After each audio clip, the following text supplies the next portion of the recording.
Au tout début, les super-héros, c'était sacré pour moi. Uniquement les putains de normies avaient Superman comme héros préféré. Quand moi, j'avais des tchads comme Batman, le premier super-héros. Cherchez pas sur Google, c'est la vérité. Les super-héros ont toujours été présents dans tous les médias. Tout le monde se rappelle de la série Batman, de Teen Titango ou encore de Smallville. Banger, j'ai envie de dire. Somebody save me.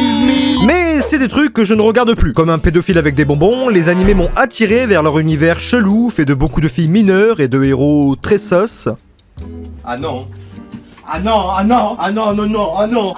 Mais alors que je sombrais dans la joie avec les animés et les mangas en grand nombre, mon père a sonné à la porte, apportant enfin le lait et le paquet de clopes qu'il devait acheter, donc je me suis mis à regarder Super Crooks. C'est l'animé dont on va parler aujourd'hui. Johnny, un garçon très ambitieux et très admiratif de ses célébrités au pouvoir hors norme, bien que sa mère la pute veut se taper un autre mec, donc elle éteint la télé. Mon avant-bras dans ta mâchoire de grosse pute. C'est le genre de garçon curieux, distant et émotionnel. Il développe cette passion pour les super-héros depuis un bon petit moment, sa chambre est remplie de super-héros, il regarde les super-héros à la télé, il a des magazines de super-héros, des figurines de super... Il y a des Lego. Aux États-Unis, il arrive que de rares personnes naissent avec des super-pouvoirs, des capacités hors normes... Attends, j'ai comme une impression de déjà vu. Ah oui, avec le super-héros, le mec aux cheveux jaunes... Brise de Nice. Sa vie dans sa petite ville tranquille n'est pourtant pas des plus heureuses. Harcelé à l'école, en conflit avec sa mère la pute, ne connaissant pas son vrai père parti acheter des clopes, il ne rêve que d'une chose, partir et changer de vie. Et nous observerons Johnny tout le long, de ses premiers collègues, amour, jusqu'à la découverte de son pouvoir, qui est celui de contrôler l'électricité, ce qui est pas mal cheaté quand même. Johnny se rend compte qu'il peut faire quelque chose de ses pouvoirs, qu'il peut devenir quelqu'un, un super-héros, ou aussi faire une gamme de Tetris en plus, pourquoi pas. Il fait un costume, s'entraîne et va finalement tester ses pouvoirs pour voler au-dessus d'une piscine. Waouh, regardez, c'est les Totally Spies. C'est Electro Boy, fils de pute. Et d'un coup, il tombe, voilà. Tout le monde se fait cramer par l'électricité, un camion fonce sur un vieux coup, un truck fonce sur une église et tue un prêtre. Bref, c'est la merde. Ou la Californie, appelez ça comme vous voulez. Dépité et honteux de lui-même, Johnny se tourne vers la musique et deviendra Johnny Hallyday et fera même des tournées en France.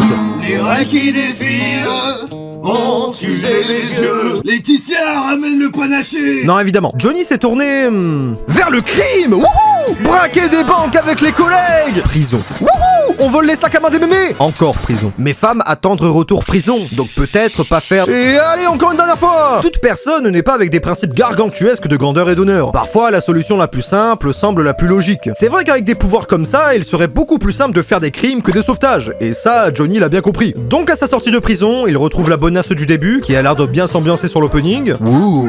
Waouh. Ouais. Vas-y bébé. Oh putain, elle a un stand. Donc on va suivre Johnny et ses amis faire le crime, organiser des casses, des braquages et toujours être stoppé par des héros aux apparences très vilaines. Mais si je vous disais que c'était bien plus que ça, que si la série est si kiffante, c'est parce que de base, il y a des Lego putain. Super Crooks, avec l'accent, nous plonge dans un monde insipide dans lequel on te montre les apparences et impressions médiatisées des héros, qui sont loin des valeurs qu'ils véhiculent. Le prétorien est sûrement le plus gros fils de pute que j'ai vu, mais aussi le plus stylé. Il pioche un nouveau pouvoir à chaque combat, alors que t'en as, ils sont en mode je peux m'étirer, mais regardez, je suis extensible. Oh, regardez, je fais des bancailles. Je me transforme en rien. Alors que là, le mec, il a tous les pouvoirs du monde. Quand il coffre notre groupe de super vilains, il y a un petit flow, faut pas mentir. Est-ce que t'as déjà léché les 2 boules de mec? Et avec des vilains qui sont plus proches que les héros d'une véritable moralité. Quand tu vois la relation que les vilains ont entre eux, de Johnny avec Casey, qui a le pouvoir de créer des illusions, de ce mec qui a le pouvoir de porter la poisse, de lui, de faire de la glace, ou encore l'autre en tenue de trône de se téléporter, tu sais que leur relation est plus saine. Leur organisation et leur esprit d'équipe pour un casse de $5000 est simplement meilleur. Y a pas tout ce temps à se disputer la part du braquage comme moi dans GTA V. J'en ai rien à foutre. Soit c'est 50-50, soit je fous en l'air le braquage. Sauf quand c'est moi l'autre de la partie, hein, évidemment. Tu prends 20% et tu niques ta mère. Les affaires sont les affaires. Mais l'animé pense vraiment à développer chaque aspect pour nous parler un maximum. Dans un monde de super-héros comme ça, dans notre société capitaliste, évidemment que tout est filmé, que les émissions suivent activement les héros les plus populaires, que les héros de bas étage secrets car l'offre et la demande se heurtent. Pareil pour les vilains. Alors du coup, on lance des paris en ligne sur les combats ou sur le prochain pouvoir du prétorien. Ça, c'est de l'immersion. Un monde différent mais qui nous parle, dans lequel les choses font assez sens pour qu'on puisse y voir. Merci, merci. Eh, merci le prétorien, tiens, un bon gros fils de pute. Et les héros les plus populaires reflètent une réalité. C'est la mise en valeur de gens et d'impressions souvent fausses. Ces héros sont géniaux, mais si un héros n'est pas déjà génial de base, alors qu'est-ce que c'est? Valoriser des personnes aussi banales que nous, pour qu'elles soient idolâtrées à un juste titre, c'est exactement ce que fait l'animé. Et chez nous aussi, il nous arrive trop bien souvent d'élever une personne aussi banale que nous, qui pourrait même s'avérer être un fils de pute. Mais comment parler de tout ça sans citer Johnny? Johnny est toujours le point central du truc. Toujours là à dire que tout ira bien, veille à ce que tout le monde voit qu'il est là, se fait passer pour un baron du crime, alors il se lance, il combat et... il perd, mais aucune importance. Il se relève et réorganise tout un braquage avec ses frères d'armes. Peu importe à quel point la situation semble dure, que le prétorien a déjà tabassé tout le monde, Johnny trouvera toujours le moyen de flex, nous rappeler à quel point il mérite d'être au centre de l'attention. Et bizarrement, ça marche. Est-ce que c'est si mauvais d'avoir confiance en soi? Casey, Carmine, non pas Kameto hein, Josh, Roji, Sammy, Forecast, c'est à peine quelques personnages avec un charme équivalent. Et ici, les personnages s'aiment vraiment, s'apprécient vraiment. Ils ont une véritable cohésion. Y a pas de fourre-trou ou de personnages là pour être appréciés comme Sakura. Bien que les deux ont évolué en se coupant les cheveux. À croire que mon grand-père le chauve a un meilleur background que celui de Sakura. Ils foncent ensemble vers la mort, se donnent l'un pour l'autre, et même 5 ans plus tard, reforment une équipe pour aller buter le plus fort des vilains, tout ça pour aller sauver leur meilleur ami Carmine. Ils évoluent en même temps que notre perception d'eux, donc tu te soucies plus du plan, de leur survie, de leur entente, et donc oui, ça rend le tout meilleur parce que tu t'impliques. Surtout que ça apporte une ambiance particulière à la série, et dans le cadre où on est, on sent que les créateurs se sont souciés du décor et de l'atmosphère. Si on est aux États-Unis, tu sens qu'on y est. Si on doit aller en Espagne faire un casse ou dans une île paumée au Japon, tu sens le changement de cadre, et les personnages aussi. Là, dans cette mission, où on voit la différence d'ambiance et de décor, dans les tableaux sur les murs, l'architecture et tous les petits détails comme ça, l'objectif là, c'est de convaincre le bâtard d'acheter un téléporteur en projet pour lui soutirer des infos. Et là, marche encore le plan qu'on adore suivre, bien que tout ne se passe jamais comme prévu. Selon l'article 15-3 du code du commerce japonais, Jozu desu okawakateki okurau de otogozairu de shita. Ce qui veut dire...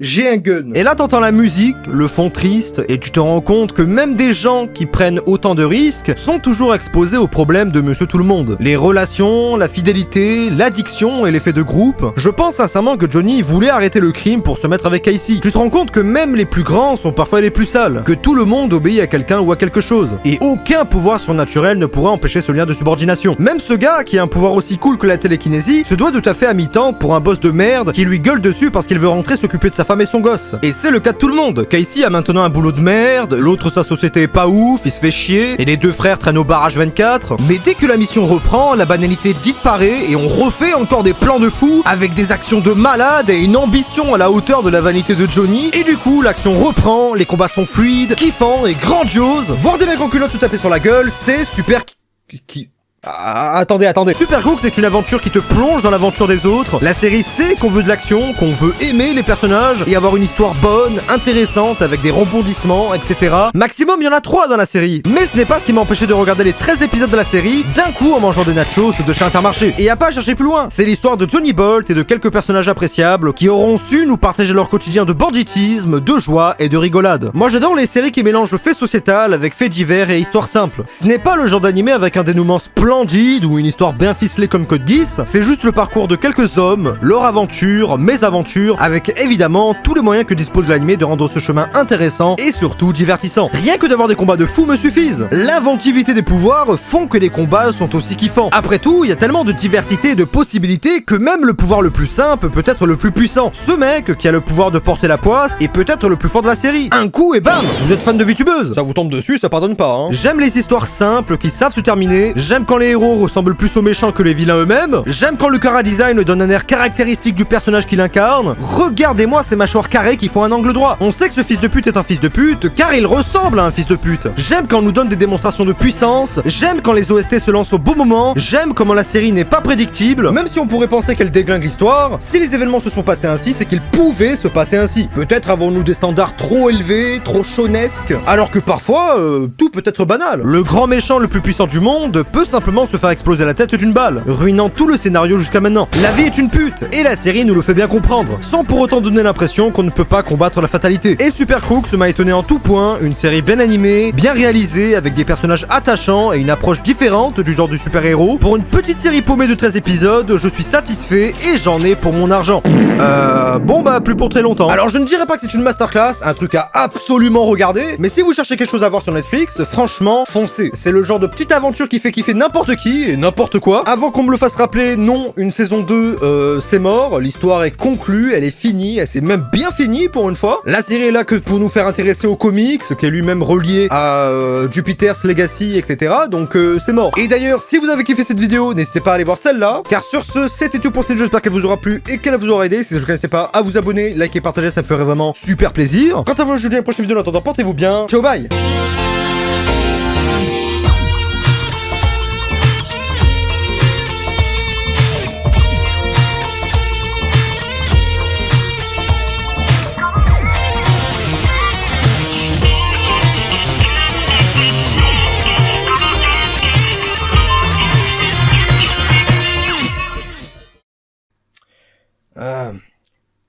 Dur la vie de youtubeur, hein.